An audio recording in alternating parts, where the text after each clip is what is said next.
અરવલ્લી મોડાસામાં સિંચાઈની નકલી કચેરી ચાલતી હોવાનો બાયડના ધારાસભ્ય ધવલસિંહ ઝાલાનો આરોપ। કર્મચારીઓ આ પ્રકારની વર્તણૂક કરતા હોય તો એને ખુલ્લાને ઉજાગર કરવાની ફરજ અમારી આવે છે।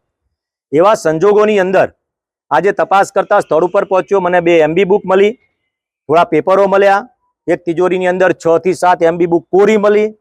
બીજા ખાના અધિકારીના આવતા પછી મેં ખોલ્યા, જોયું તો અંદર 2 થી 3 ખાનાઓની અંદર ઓછામાં ઓછા 50 થી 60 સિક્કાઓ પડ્યા હશે, અલગ અલગ તાલુકાના એન્જિનિયરના સિક્કાઓ પડેલા।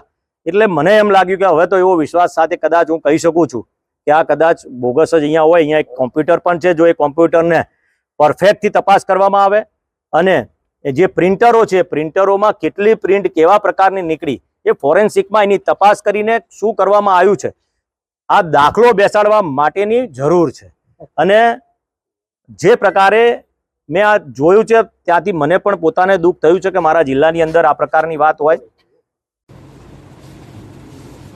ગાડીમાં હશે, ફોટોગ્રાફ સાથેનો બંધ હશે, ડાયરીમાં કદાચ ડાયરીથી તે કાઢ્યા હશે। જો અમારી તમામ માહિતીથી અપડેટ રહેવા માટે જોડાયેલા રહો S9 ન્યૂઝ સાથે।